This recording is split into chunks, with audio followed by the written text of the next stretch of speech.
So my earliest political memories would be Ronald Reagan and the moral majority. My entire life, growing up in the Bible Belt, I heard Republicans say that they were the party of morals and values and that God was on their side.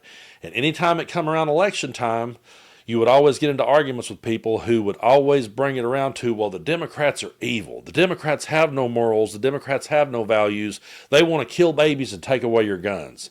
And that's all we heard in my part of the world. And over the years, the ministers became to be more and more upfront with their politics to the point that now, if you go to a church in my neck of the woods, you're going to hear Maga preached from the pulpit. They've just went all in with it. And anytime you get into an argument with them, well, God is on our side. And so I stumbled across this clip of Charlie Kirk's wife. And again, she's talking about how God is on their side.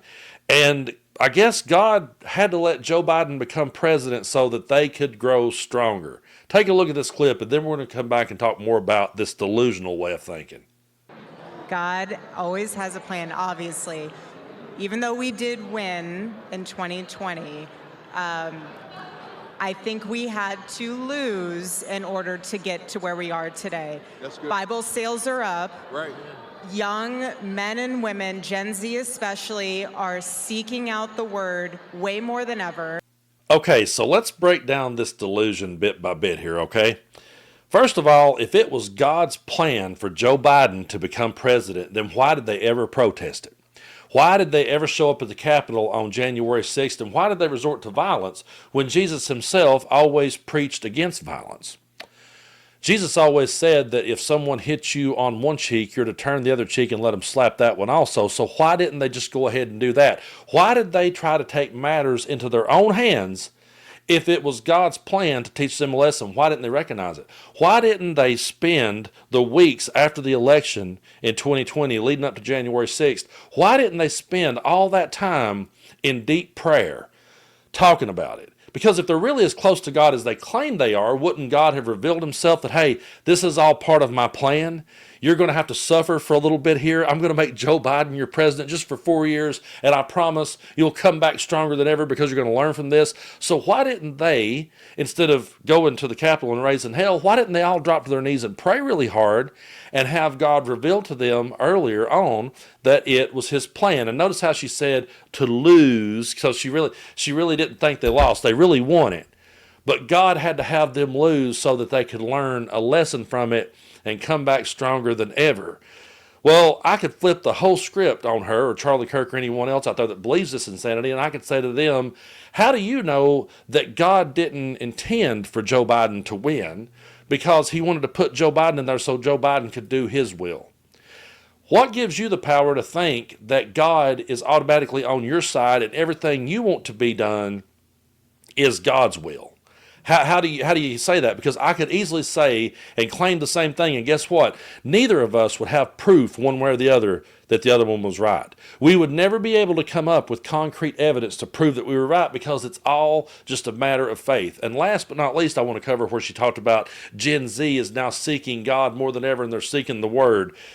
I don't know that I believe that. I don't know that I buy into that. There are young people who do look up to the likes of Charlie Kirk and who do gravitate toward him. And I really believe at the end of the day, it's because they're people who, like their parents, don't want to ever face any accountability and always wants to be right about everything. And that's why they always have God in their corner and on their side. Because if you have that argument, you can always feel like you're the winner, even if you're not. If you're losing an argument, you can just dive into your bag of tricks. You can pull out God and say, God's on my side in this one. And when that happens, you automatically win the argument in your own mind. But that's the only place you win it, because here in the real world, in the words of Alan Jackson, it's not that easy at all. It doesn't work that way. When I present an argument, I have facts and evidence on my side. And the only way that someone can debunk what it is that I'm saying is to present to me facts and evidence that disputes what it is that I've said. They have to have better evidence. They have to have better science to beat what I've said. And if they have that, then I accept that and I say, hey, you know what? I was wrong about this one. I had this one wrong. At the time, I thought I had it right because all the evidence I was looking at showed me that this was the case. But now we have new evidence that's surfaced. We have new things that are in place now that I wasn't aware of. And now I have to change my perspective on it. And that's something that a whole lot of people do not like doing. They don't feel comfortable doing it. That's one of the biggest problems with that way of thinking whenever you always in an argument with, well, I'll be praying for you or God is on my side. I will pray that God reveals to you what he's revealed to me. But all those things is matter of faith and none of those things are matter of truth. There's no matter of fact there at all. That's just what you hope to be true.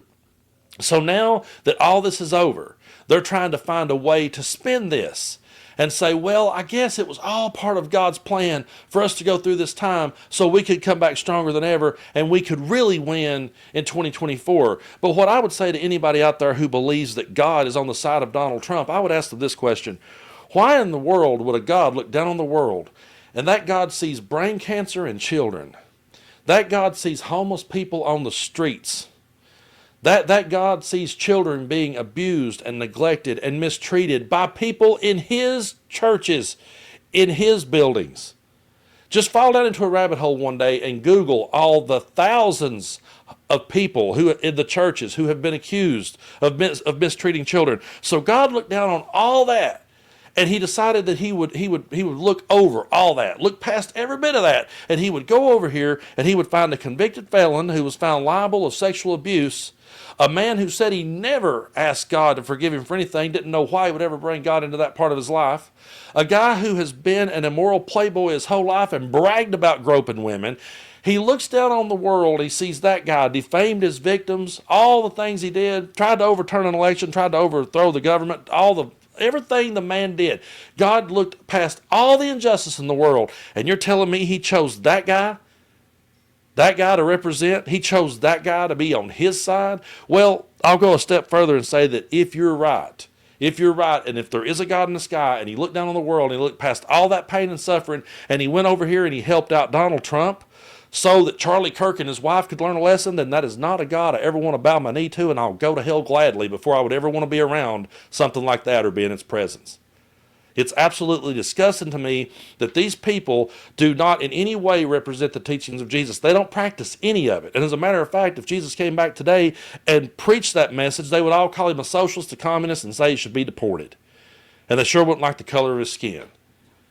These people have absolutely nothing to do with Jesus. They just use it to profit. And you notice what she said? Bible sales are up. Find me one verse in the Bible. Somebody please find me one verse in the New Testament where Jesus Christ instructs his followers to go out and sell Bibles.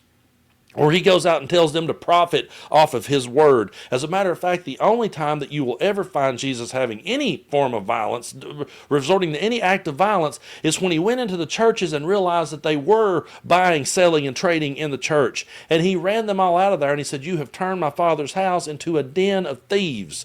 This was supposed to be a house of prayer, and you've turned it into a den of thieves." That's exactly what the likes of Charlie Kirk and Donald Trump and all of Maga has done. They have took Jesus' teachings, they've built these churches and turned them into a den of thieves. They sit back and they bitch and they moan and they complain about drag queens, and you can't find me one that has ever hurt a kid or done anything. There's none. But you can look up hundreds, thousands. Just fall down into that rabbit hole and prepare to be disgusted. You can find thousands of people who say they have been molested right in their church, by a minister or by a youth pastor or by some faith leader somewhere. And they always turn a blind eye to that and then have the audacity to sit back and tell us that God is on their side. And God just had to let us go through all that. I guess God had to silence us on Facebook so that we could learn a lesson. It's ridiculous. It's offensive, and it's offensive to me as an agnostic. I don't know why it doesn't offend more and more Christians and why more and more doesn't speak up against it. I applaud the ones that are. There are ministers who I've got to know that are absolutely calling out MAGA and their BS, and they don't have the mega churches that Joel Osteen has and Kenneth Copeland. They don't have that. But again, I'll say this till the day I die. Just because 100,000 people believes a lie doesn't make it true. And just because people fills up Joel Osteen's church does not mean anything he says is true. And just because people will still throw their money at Kenneth Copeland does not mean that anything that man says is true. And Charlie Kirk can go out there and he can brainwash some young kids coming up to buy into this bullshit. It still don't make it true, and God's not on their side. As a matter of fact, I don't think he's on any of. I don't think he's any. I've not seen him yet, folks.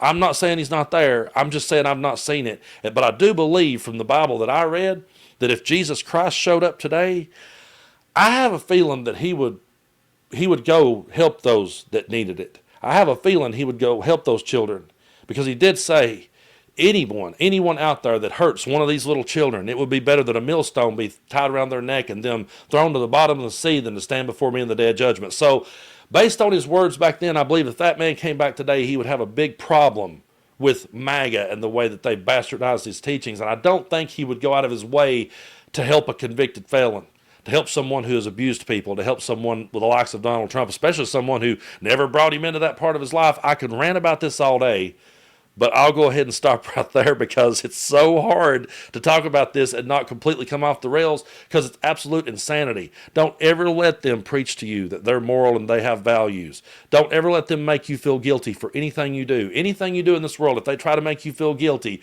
just remind them of what they vote for and what they support every day. And just because they go to a church and sit around with people and hang out and, oh yeah, we're in this clique, doesn't make them right. You're still on the right side of history. Don't ever forget that. I appreciate you guys so much for supporting what it is that I do here on the channel. We've crossed over 500,000 subscribers. We're on the road to 1 million now.